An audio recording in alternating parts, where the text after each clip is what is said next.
Please welcome Ariane.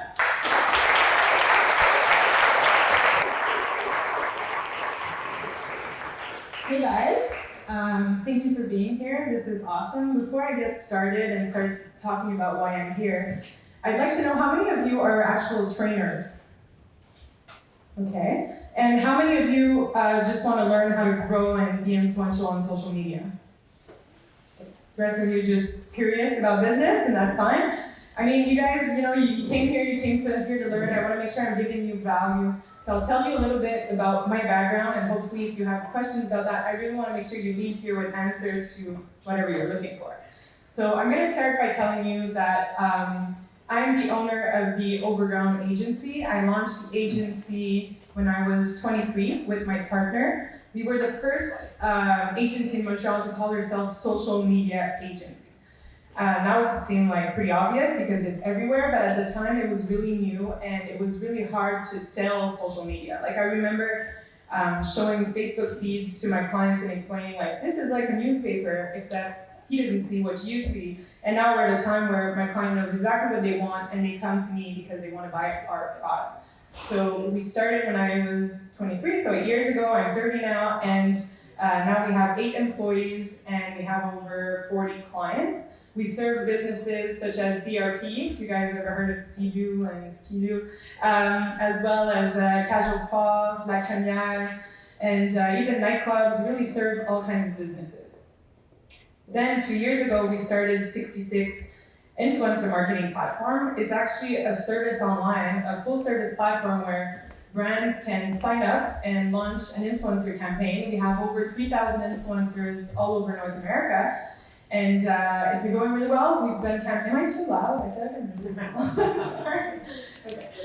We've done campaigns for Jägermeister, for Casper, for Skip the Dishes recently. So we've touched on a lot of things in the past 8 years, and we've learned a lot about social and how we could help all kinds of businesses really excel in this space. So on a personal level, since today we're here to talk about sports, I'll tell you a little bit about my background. I was always really active ever since I was a kid. I mean, I didn't necessarily want to be in every team sports, but my dad made me, so I had to. And it brought me to playing soccer in university. Don't get excited, I went to Bishops, but didn't win any games. But, I was really used to team sports. I was used to being active. And when I graduated, when I started working in an office, I thought it was really hard to kind of like sustain the active lifestyle that I've had for a long time. Like, let's not kid ourselves, in university, you go to school like 5 hours a week, like you have a lot of time to do what you need to do. So yeah, I was finding it very challenging to kind of like figure out how to stay active. And one of my clients introduced me to circuit training. So about seven years or so ago, and I thought that the whole principle was really interesting. It was really different from any kind of training I had learned in the past. And for me, from the beginning of starting my business, I launched my business maybe a year after Instagram started. So already I was very active, I thought it was fun, I just liked using the platforms, and I just liked using the platform to showcase what it was like to have a startup business, what it was like to be an entrepreneur in my space, but also the kind of lifestyle of an entrepreneur. So I talk about my lifestyle, the restaurants that I'm going to, and sports just kind of aligned perfectly because it was such a big part of what I was doing. So I started sharing a lot of videos and content on my page about the different kind of moves that I was learning at the circuit. It brought me to have a lot of appreciation for trainers and the creativity that you need to kind of constantly come up with new workouts. And I was like, this is crazy, like I could never do this. And just being in the space, it's become interesting for me because people consider me a fitness influencer, but I'm not a coach in any way. I just kind of share what I learned when I go to the gym and what I think is interesting. It's very valuable to me the way I see social media is like share content that you would like to see, that you would find interesting. And it's the same thing I tell my clients and I tell my employees when they write copy for a post, when they have a picture, I'm like, would you like this? Would you interact with this on a personal level? And if you're like, no, well, why are you doing it? So to get back to that, so yeah, I started posting about fitness and whatnot, and slowly my following on Instagram and social was growing, but very, very much in only Montrealers, but that was fine with me. It was kind of my niche, and it brought me confidence that I knew how to be interesting because I just talked about the fun stuff that I'm doing in Montreal, and I didn't have to worry about what people wanted to hear about. And so about 3 years ago, I get hit up by someone who asked me if I want to start testing products for Under Armour. And I thought it was a joke, like, obviously. There's a lot more qualified people than me to test products for Under Armour. But it just so happened that within my small community of 6,000 followers at the time, one of them was a PR rep, and he had a client, which was Under Armour, and he'd been following me for a while, and he liked what I was doing. It's like, I sort of found a niche, without doing it on purpose, for people who were like me, who had full-time jobs, who ran business, to find time for the gym. And it was, people found that appealing because it was more close to their lifestyle. And they like to go out, they like to party, but they find time for working out too, just like me. And we just kind of like formed this community, and he'd been watching that, and he thought it would be interesting for Under Armour to align with someone like me. So now we go, we're 2 years later. I've been with I'm one of 6 brand ambassadors for Under Armour across Canada. I'm the only one who's not a trainer, so they really decided that I was their relatable girl. And they've used me in nationwide campaigns. They had my poster up all across Sport Check, all over Canada for the MVP campaign. I never saw it because we don't have Sport Check here. But yeah, we traveled to New York, we traveled to Toronto, and they've really allowed me to showcase my business and what I do through the Under Armour brand, instead of just having me talk about them constantly. Just kind of finding that middle ground of like, you know, I love Under Armour because it fits my active lifestyle, but also my entrepreneurship lifestyle.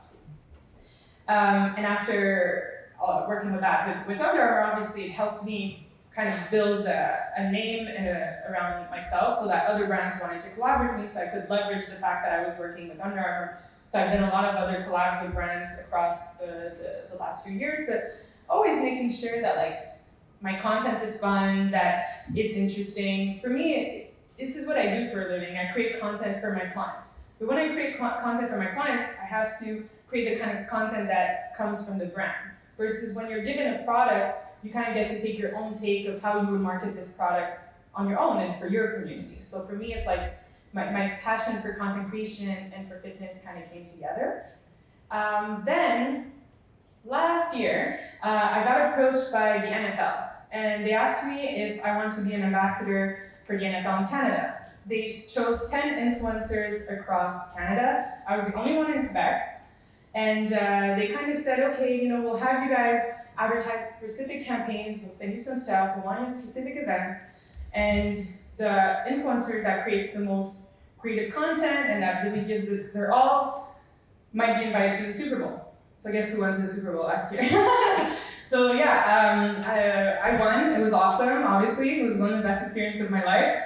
And it was really all about creating content that was really different from what everybody else was doing. Everyone is considering a pattern of what kind of content does well, and they're always rinse and repeat.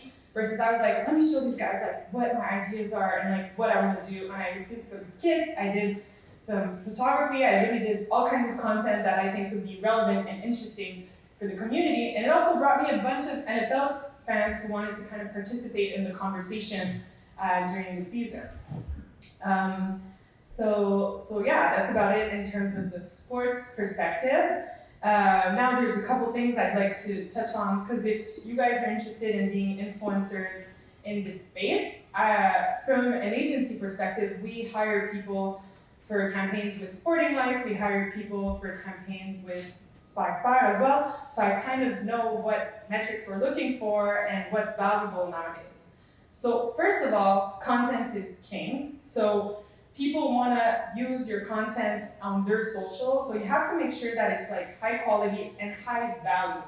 It's always important to just think, you know, it's nice to do a video at an event, but what's the message? What's the value? Is it just pretty content, or is there something to keep and, you know, to write down from that video, pretty much? So I think its value is really important.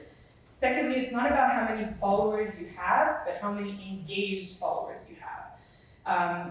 That's really what it comes down to. Like, you guys are probably familiar with the 100 True Fans concept. Like, I strongly believe in that. That's what's been really winning in terms of my agencies as well. It's not about getting all those hundreds of thousands of followers. It's really getting those people who care about what you're talking about, who ask you questions and who are engaged about what you're doing.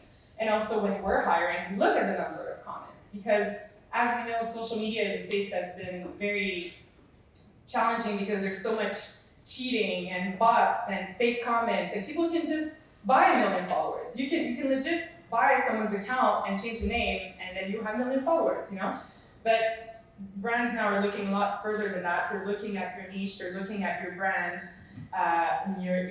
your engagement, and I think it's about that too. Finding that small niche of maybe the questions that when you're looking at social media you find are unanswered, and finding ways to answer those questions, and that's giving people value at the end of the day.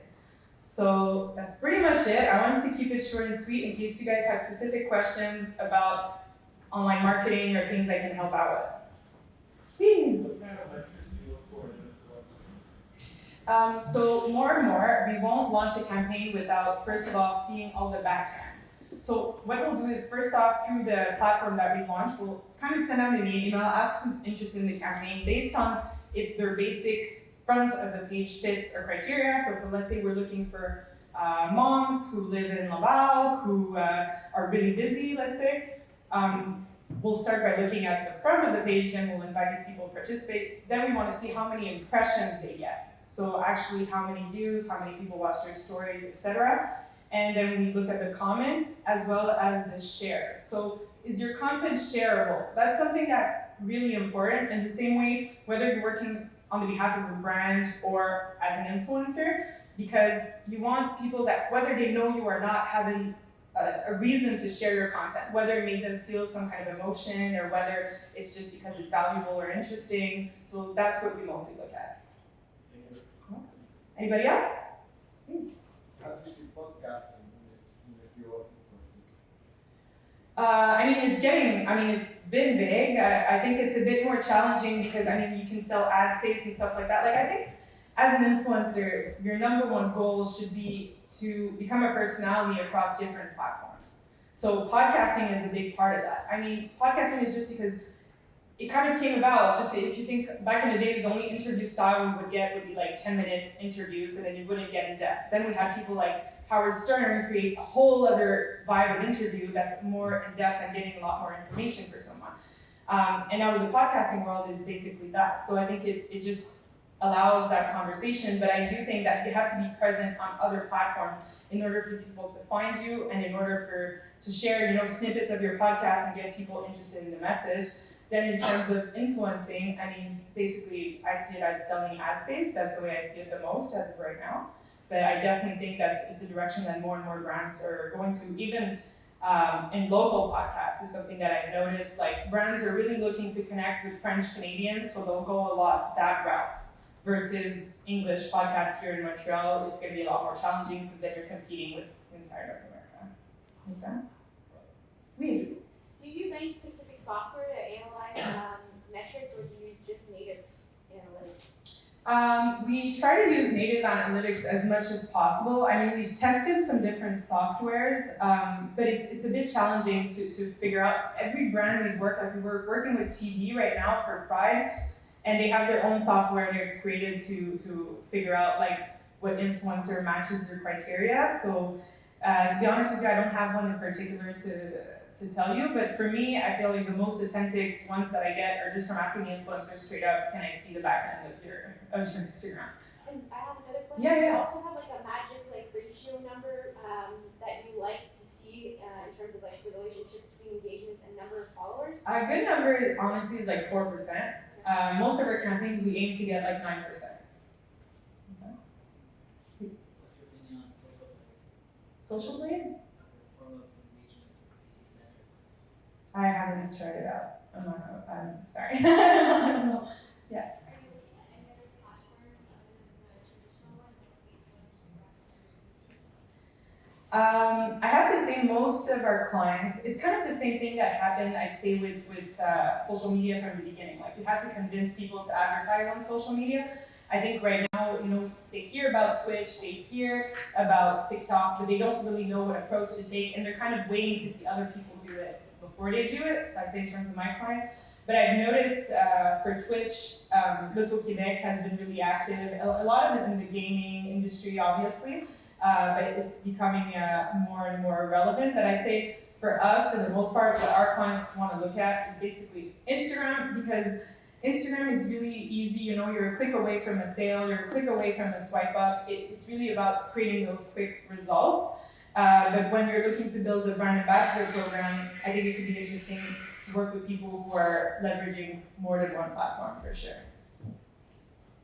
What techniques are used to To get people verified? get people verified? We don't. We're not, so we get contacted by a lot of influencers who are like, can you make me an influencer? That's not what we do. We really leverage, we work with brands, we sell them on influencer marketing, and then we select which influencers to work with. To me personally, the people I know who are verified didn't use a trick to get verified, and that's something that I'd like to mention as well. In terms of who you guys, in this world, it's watch out for who your role models are in the social media world, Don't base it purely on how many followers they have. Those are just numbers.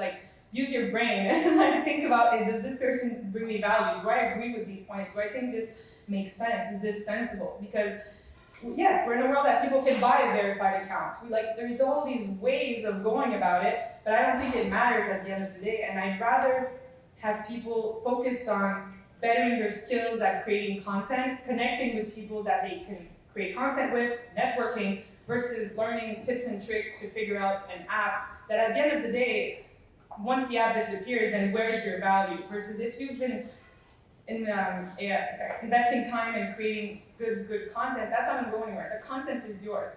Anything that you've wasted time towards an app that you don't own, maybe you have shares or something, but regardless, is to me it's more of a waste of time versus just focusing on content is king and making sure your content fits to all kinds of different platforms.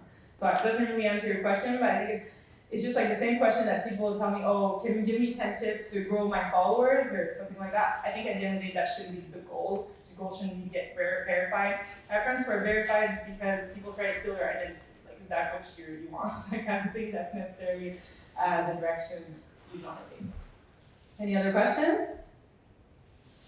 No? Okay. Well, thank you so much.